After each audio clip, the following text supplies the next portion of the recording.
ini menjadi satu catatan yang menarik untuk kita bahas lebih lanjut, yaitu kemungkinan bahwa Prabowo dan Megawati akan bersatu. Bertemu dulu sebelumnya. Itu artinya PDIP akan ikut dalam barisan di istana yang baru ini. Maka Gibran Raka Buming Raka sebagai bagian dari dinasti Mulyono yang nempel di istana akan dilepaskan. Tentu dengan jalur yang konstitusional. Jalurnya sudah ada saya sebutkan. Tapi coba kita lihat dulu isu mengenai pertemuan Megawati dan Prabowo Subianto yang katanya mungkin dalam jangka waktu dekat sebelum 20 Oktober. Ya, ini kan soal siapa yang mau ketemu siapa dan ketemu siapa. Kalau kita lihat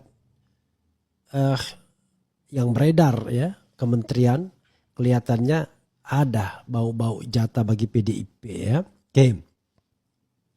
Jakarta TV1news.com Ketua DPP PDIP. Oke. PDIP bocorkan jadwal pertemuan Megawati dan Prabowo ya. Nanti kita juga bicara mengenai kemungkinan Puan menjadi wakil presiden ya. Ketua DPP PDIP Said Abdullah mengungkapkan jadwal pertemuan Ketua Umum PDIP Megawati Soekarno Putri dengan Ketua Umum Partai Gerindra Prabowo Subianto. Nanti dikasih thumbnail soal Megawati Puan Wapres ya. Dia menyebut pertemuan Megawati dan Prabowo berpeluang terjadi sebelum pelantikan presiden dan wakil presiden 2024 pada 20 Oktober 2024 ya. Pertemuan Ibu Ketua Umum dengan Bapak Prabowo presiden terpilih ini hanyalah menunggu momentum hari-hari, kata Said di gedung DPR Jakarta Pusat. Dan insya Allah sebelum pelantikan Ibu Megawati akan bertemu dengan Bapak Prabowo, sambungnya. Diberitakan sebelumnya Ketua Harian DPP Partai Gerindra Sufmi Dasko Ahmad menyebut tanggal pertemuan Prabowo dengan Megawati belum diputuskan. Meski demikian dia mengatakan bahwa pertemuan itu berpeluang dilaksanakan dalam waktu dekat. Kita belum pastikan jadwal pertemuan baik dengan siapapun, yang tentunya nanti akan ada jadwal tersendiri ataupun kemudian akan diputuskan. Apakah kemudian dalam waktu dekat atau tidak dalam waktu dekat, ujar Dasko di gedung DPR. Dia menjelaskan Prabowo saat ini masih sibuk menyiapkan pemerintahannya termasuk terkait susunan kabinet 2024-2029. Nah, sementara Pak Prabowo saat ini masih konsentrasi untuk menggodok nomenklatur dan kemudian melakukan profiling orang per orang yang akan duduk di kabinet, jelas Dasko ya. Profiling, pastikan itu jangan koruptor yang direkrut kalau mau memberantas korupsi secara terang-terangan, secara baik, secara benar, secara berkomitmen ya. Tapi kalau cuma lip service ya sudahlah, terserahlah ya. Rakyat tidak akan percaya lagi kalau begitu nantinya dengan siapapun pemimpin yang dipilih ya. Oke, saudara sekalian, saya mengatakan siapa yang butuh ya untuk pertemuan ini. Saya mengatakan dua-duanya butuh. Tapi yang paling butuh tentu adalah Megawati.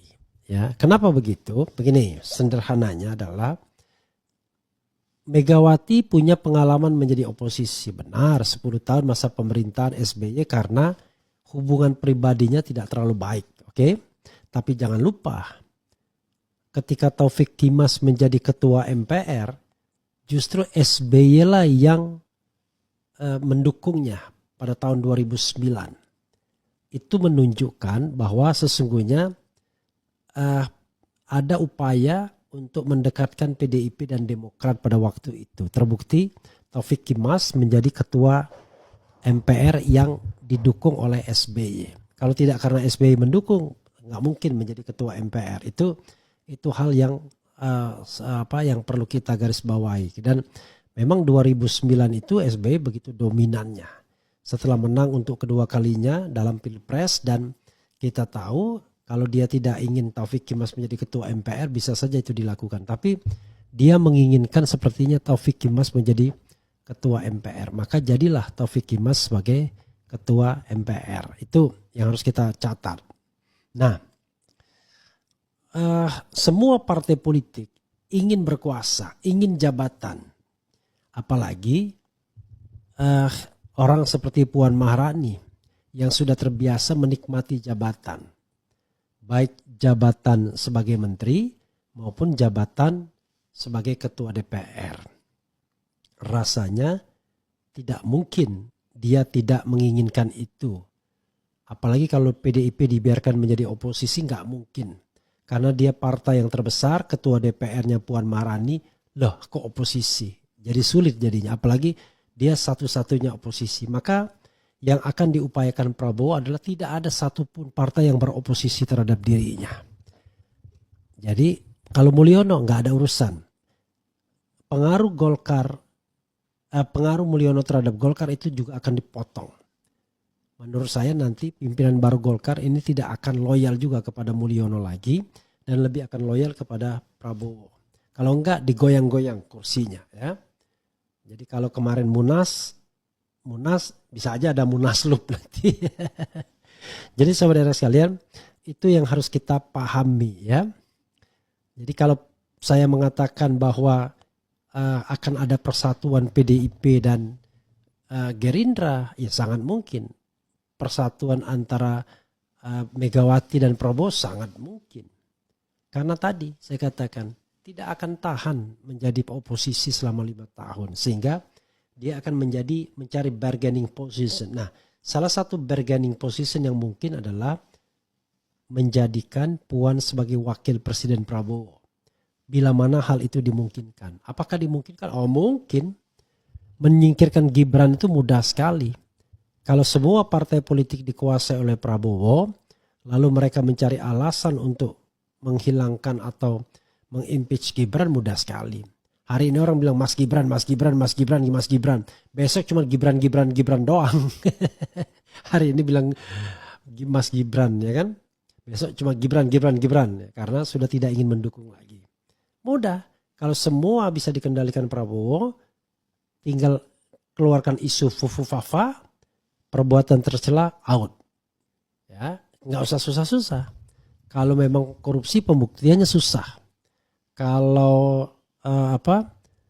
tidak memenuhi syarat ijazah mudah sih pembuktiannya, tetapi lebih kontroversial. Nah, ini fufu fafa yang jelas melakukan perbuatan tercela, ya tinggal diinvestigasi apakah betul akun fufu fafa ini adalah milik Gibran Rakabuming. Walaupun kejadiannya 5-10 tahun yang lalu nggak ada masalah, karena perbuatan tercela itu dilakukan kapanpun dan pengadilannya memang pengadilan DPR, tidak bisa pengadilan biasa karena ini tidak akan diatur dalam pengadilan biasa sebagai seorang wakil presiden. Jadi sobat era sekalian, feeling saya ya memang ada upaya untuk PDIP dan Prabowo bernegosiasi.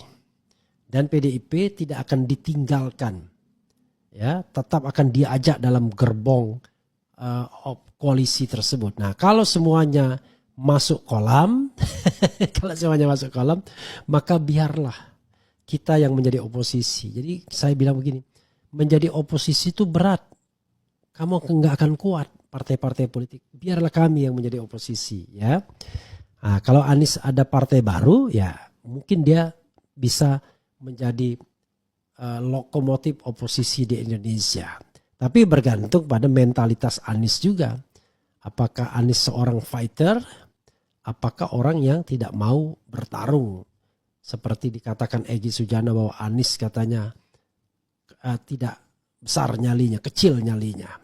Yang saya tidak percaya kalau tidak dibuktikan. Nah, inilah pembuktiannya.